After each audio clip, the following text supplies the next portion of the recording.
Et convidem al Club Innotigmàtica, un nou espai que apropa les noves tecnologies als empresaris en un llenguatge comú. Sempre trobaràs la solució exacta i a mida de les pimes. A Innotigmàtica, amb els peus ben posats a terra, estem treballant des del núvol perquè els empresaris siguin part de la nova economia 3.0.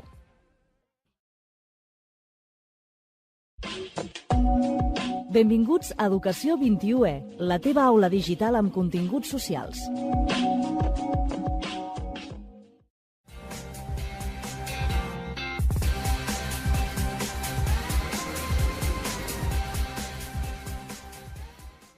En Carles Grau és l'encarregat de coordinar i dirigir l'activitat que la companyia Microsoft desenvolupa amb els diferents estaments de l'administració pública, tant central com autonòmica i local. Nascut a Barcelona, Carles Grau Lara és enginyer industrial per la Universitat Politècnica de Catalunya. Malgrat la seva activa vida laboral, en Carles es confessa un gran aficionat a la nàutica, la bicicleta de muntanya i el golf. Abans d'assolir el seu càrrec actual, en Carles ha tingut una trajectòria d'èxits dins la companyia en els últims 5 anys. Ha estat director general de Microsoft a Catalunya, la Comunitat Valenciana i les Illes Balears, i durant aquest període la seva tasca van ser claus per aconseguir un constant creixement de negoci i una major presència de Microsoft en aquestes comunitats. Territoris on Microsoft ha dut a terme importants iniciatives tecnològiques tant a l'entorn privat com a l'entorn públic. És un plaer tenir-te entre nosaltres avui, Carles. Moltes gràcies, un plaer estar aquí. Innotigmàtica és un programa on parlem de tecnologia, un lloc on ens agrada apropar la nostra audiència a tot allò que pugui fer més fàcil la seva vida personal i professional a través de les noves eines, del núvol, d'internet, del mòbil, no?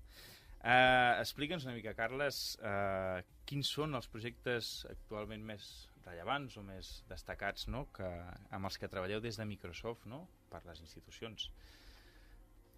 Pues molt bé, mira, des de luego el que estem intentant és ajudar a les empreses i igual a les administracions a aprofitar les avantatges que suposa aquesta transformació cap al núvol. Jo a vegades quan parlo del núvol faig bastant el símil amb lo de la cuina, i ara que tenim tants premis de restaurants, tothom es fixa moltes vegades amb els dispositius, que serien com els plats que et porten a la taula, però hi ha molta innovació i molta tecnologia a la cuina. I a la cuina el que serien els centres de procés de dades amb els temes de virtualització, consolidació, que és bon, s'estan produint grans estalvis en aquests moments amb la transformació, no?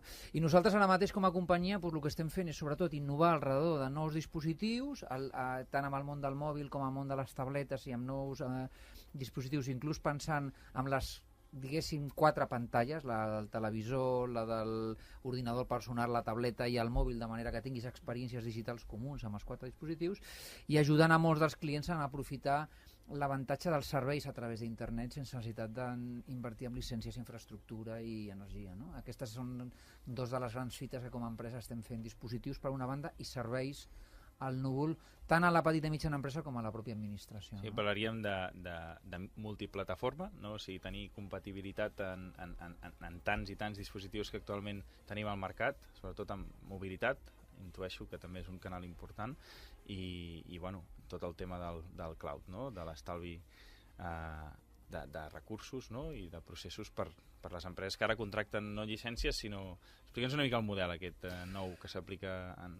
És un model de serveis, amb el que els clients cada vegada paguen més per ús d'un determinat servei i el que abans havien sigut actius a nivell d'infraestructura o de llicències, equipament físic o llicències, doncs passa a un model més de servei per pagament per ús d'un determinat servei, no? Home, jo sobretot un dels temes que veig de transformació amb aquest nou estil de vida digital és el concepte aquest d'ubiquitat. Ubiquitat amb el sentit de que tu puguis accedir a un contingut o un servei independentment del dispositiu que tinguis davant. El dispositiu pot ser un mòbil amb la seva pantalleta petita, pot ser una tauleta o un PC o pot ser la televisió de la teva llar, no? I cada vegada anem cap a un entorn amb què puguis gaudir de continguts i serveis tant d'oci o entreteniment com a serveis professionals amb aquest concepte d'ubiquitat amb les 3 o 4 pantalles, si vols dir-li, no? D'alguna manera. I aquest jo crec que és en aquests moments una de les grans revolucions que hi ha a la indústria de tecnologia, que els clients puguin gaudir d'aquest entorn, sobretot perquè la complexitat que hi ha en aquests moments al redador dels diferents tipus de dispositius i els diferents entorns. Pensa, per exemple, en els dispositius mòbils, no? Ara mateix cadascú té una mica uns entorns, per entendre's, de desenvolupament d'aplicacions diferents. I això moltes vegades complica a les empreses la gestió i gran part del que estem fent a la indústria és facilitar eines que el que facis en un entorn et serveixi independentment del dispositiu determinat que utilitzis, no? Suposo que pots necessitar un servei determinat en un moment determinat on no tens aquell dispositiu adequat, no? Llavors, això ha desaparegut. La tendència és tenir aquesta no? Per dir-ho d'alguna manera. Multicanal, ubiquitat, pots dir-li de qualsevol manera, sí. Jo crec que és important per a la nostra audiència una mica deixar clar aquest concepte de que ara no cal anar a comprar el software físic, no? I tenir la caixa amb el CD o la llicència aquella que ens requereix, sinó que podem fer un pagament només per aquell ús concret que fem, no? Exacte. Nosaltres aquí parlem molts cops d'educació, també. Educació digital i com està afectant la tecnologia al sector de l'educació. Estan havent-hi molts canvis. Explica'ns una mica com està afrontant això Microsoft, quina és la vostra visió al respecte. Mira, el que veiem és una enorme oportunitat al nostre país perquè al final hi ha una relació bastant directa entre la millora de la qualitat de l'educació a un país i la seva competitivitat. Si mires els factors de competitivitat dels països a nivell mundial, dintre de l'informe del World Economic Forum, el factor número 1 que marca bons serem com a país a nivell de prosperitat, generació d'ocupació i competitivitat és la qualitat de l'educació, no?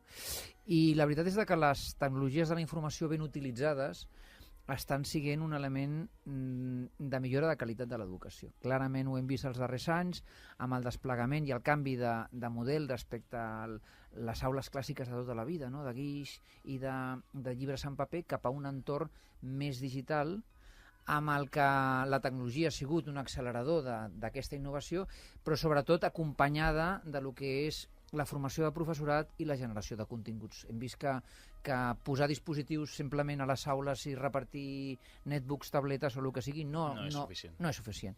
Però si ho acompanyes de formació de professorat i acompanyes de continguts, hem vist que en general aquelles aules que tenen dispositius digitals i tenen aquests requeriments de connectivitat, en general els resultats acadèmics solen ser entre un 15 o un 20% superiors dels que continuem portant el guix, el paper i el llapis.